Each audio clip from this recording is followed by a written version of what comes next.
جی السلام علیکم ناظرین، آج ہم آپ کی ملاقات ندیم بٹ صاحب سے کرواتے ہیں۔ ندیم بٹ صاحب انڈیا بھی کئی بار جا چکے ہیں اور تجارت کے حامی ہیں انڈیا کے ساتھ۔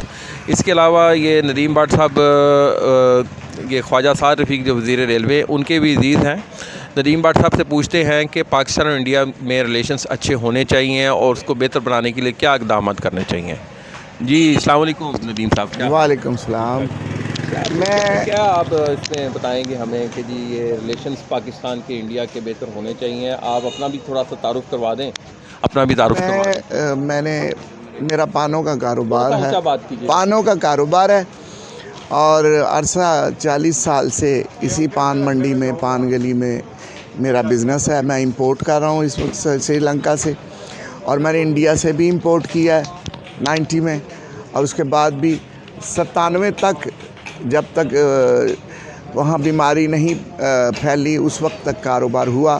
اس کے بعد 3 سال بند رہا، اس کے بعد ٹریڈ پھر بند ہو گئی پانوں کی، اس کے بعد پھر 2000 میں تھوڑے عرصے کے لیے کھلا اور اس کے بعد پھر بند ہو گیا۔ سیلاب کی وجہ سے لوگ بہت زیادہ پریشان ہیں اور یہاں چیزیں نہیں پہنچ رہی، بلوچستان سے یہاں نہیں پہنچ رہی۔ یہاں کی چیزیں بلوچستان پہنچانے کے لیے ہمیں بہت سارا فیول چاہیے، بہت ساری چیزیں چاہیے۔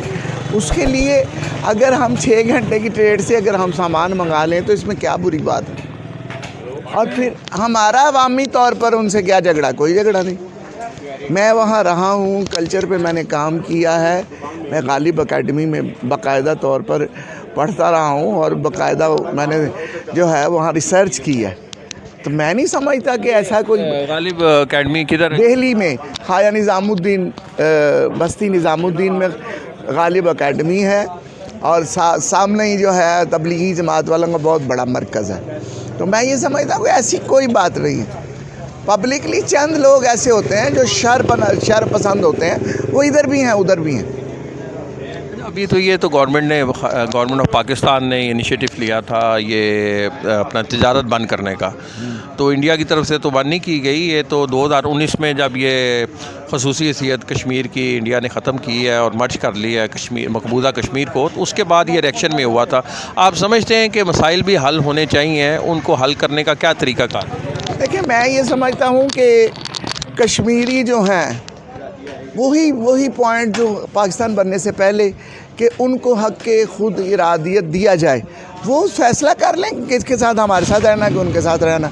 اور اگر ہماری وجہ سے وہ مر رہے ہیں، ہماری وجہ، ہمارے جھنڈے کی وجہ سے، ہمارے نام کی وجہ سے، پاکستان کے نام کی وجہ سے وہ مر رہے ہیں، یہ زیادتی نہیں ہے؟ میں بھی کشمیری ہوں، میں اس پر میرا کوئی اعتراض نہیں۔ میں چاہتا ہوں اگر ان کو علیحدہ ملک مل جائے تو اس میں کیا بری بات ہے؟ ہم علیحدہ رہے، اگر ہندوستان سے پاکستان بن گیا تو اب اگر کشمیر بھی بن جائے تو ہمیں کیا اعتراض ہے؟ کوئی اعتراض نہیں۔ مسئلہ کہنے کا کہ پونی صدی گزر چکی ہے، یہ مسئلہ تو حل نہیں ہو سکا کشمیر کا۔ اب یہ مطلب اس کا اب کیا آگے حل نظر آ رہا ہے آپ کو؟ کس طریقے سے اس مسئلے کو حل کیا جائے؟ میں یہ سمجھتا ہوں کہ پہلے بھی میں نے آپ کو بتایا کہ ٹیبل پر بیٹھ کر سارے حل ہو سکتے ہیں، ٹیبل کے بغیر کوئی حل نہیں ہے۔ آپ نے دیکھا تاشقند میں گئے بھٹو صاحب، شملہ گئے بھٹو صاحب، تو ایسی بات نہیں ہے۔ میں تو صرف یہ سمجھتا ہوں کہ جو بھی مسئلہ ہے اسے ٹیبل پر بیٹھ کے حل کرنا چاہیے، جس کا جو ہے اسے دے دیں، ختم کریں، تاکہ یہ جو تلوار ہم پر یہ لٹکی ہوئی ہے نا، اس کو ختم کیا جائے۔ ٹیبل پہ بھی مسئلہ حل نہیں ہو رہا۔ یہ 75 ایئرس میں نے جیسے بتایا کہ اس کو گزر چکے ہیں۔ اب یہ لوگ کتنا انتظار کریں کہ یہ ان کے معاملات حل ہوں دونوں ممالک کے؟ یہ تو اب بہت دیر ہو چکی ہے۔ لیکن جنگ مسئلے کا حل نہیں ہے، جنگ کبھی بھی کسی مسئلے کا حل نہیں ہوتی۔ یہ پوری دنیا میں یہ قاعدہ قانون ہے کہ جنگ نہیں کسی مسئلے کا حل۔ تو ہمیں ان سے جنگ کرنے کا کیا فائدہ؟ یا وہ ہم سے جنگ کریں تو اس کا کیا فائدہ؟ کچھ بھی نہیں۔ آپ نے جیسا کہ بتایا کہ جی آپ کا تعلق بھی امرتسر سے تھا اور آپ اپنے آبائی علاقے میں گئے، آپ کو اپنا پرانا گھر نظر آیا، کسی نے ڈھونڈ کے دیا؟ نہیں، گئے تھے لوگ، گئے تھے، میری ہمشیرہ بھی گئی تھی اور خواجہ صاحب بھی گئے تھے، لیکن وہ مسجد خیر دین کے سامنے ہمارا گھر تھا، تو وہاں مارکیٹیں بن چکی ہیں اس وقت، تو اس لیے ان کو پتہ نہیں لگا۔ انہوں نے اتنا وہ نہیں ہے، وہ معلومات نہیں ہو سکی، اس لیے وہ پھر واپس آ گئے۔ امرتسر گئے تھے، دربار صاحب بھی گئے۔ امرتسر اور گئے تھے، دربار صاحب بھی گئے تھے۔ آپ یہ سمجھتے ہیں کہ دونوں ممالک کے عوام میں ویزا کے معاملے پہ بھی نرمی پیدا ہونی چاہیے دونوں ممالک کے عوام میں؟ آپ سمجھتے ہیں اس کو کرنا چاہیے گورنمنٹس کو؟ بالکل کرنا چاہیے۔ بھئی عوام کو کیا سزا ہے؟ آدھے لوگ ادھر ہیں، آدھے ادھر ہیں، کسی کا خالو وہاں ہے، کسی کا تایا یہاں، کسی کا ماما وہاں، کسی کا نانا یہاں، تو کیوں نہیں ہونے چاہیے؟ ہونے چاہیے۔ آپ دیکھیں بڑے غلام علی صاحب وہاں چلے گئے، اور سجاد علی ان کا نواسا وہ یہاں ہے، ان کی بیٹی تو کراچی میں ہے۔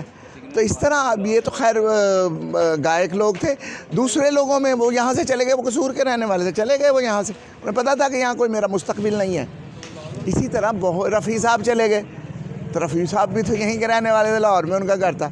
تو اسی طرح بہت سارے لوگ، یہ تو خیر ان کا شعبہ تھا، شعبے کی وجہ سے وہ چلے گئے۔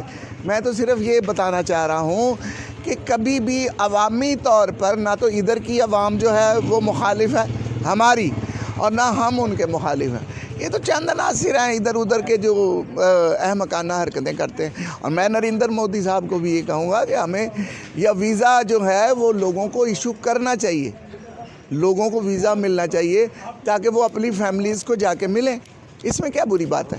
جی آج کل پابندی ہے کہ پہلے انڈیا سے ویزا مل جاتا تھا میڈیکلز کے معاملات میں، جنہوں نے اپنا علاج کرانا تھا وہ بھی بند ہیں۔ اس بارے میں آپ گورنمنٹ آف انڈیا کو کیا مطالبات کریں گے؟ نہیں، میں نے یہ سنا تھا کہ انڈیا سے ڈاکٹرز یہاں آ رہے تھے، اور وہ انڈیا پہلے جو لوگ انڈیا جاتے تھے آپریشن کرانے، یہ صاحب کھڑے ہیں، ان کے بچے جو ہیں، بچے کا آپریشن دہلی میں ہوا تھا، دل کا، تو اس کے بعد پھر جو ہے یہاں بھی ڈاکٹرز آ کے جگر وغیرہ کا آپریشن کرتے رہے، یہاں سے بھی لوگ جاتے تھے، ویزا لے کے جاتے تھے۔ اور اس میں کوئی یہ اچھی بات ہے کہ اگر مریضوں کے لیے اجازت ہو تو بہت اچھی بات۔ یہ تو نہیں، فی الحال تو بند ہے۔ وہ ٹھیک ہے، بند ہے، لیکن ان کو چاہیے کھول دینا چاہیے، ان کو دونوں کو اس بات کی جو ہے وہ کرنی چاہیے کہ عوام کیا چاہتی ہے، عوام کے نظریات کو دیکھنا چاہیے، اور عوام کیا چاہتی ہے۔ ہمارے اور ان کے کلچر میں کوئی فرق نہیں ہے۔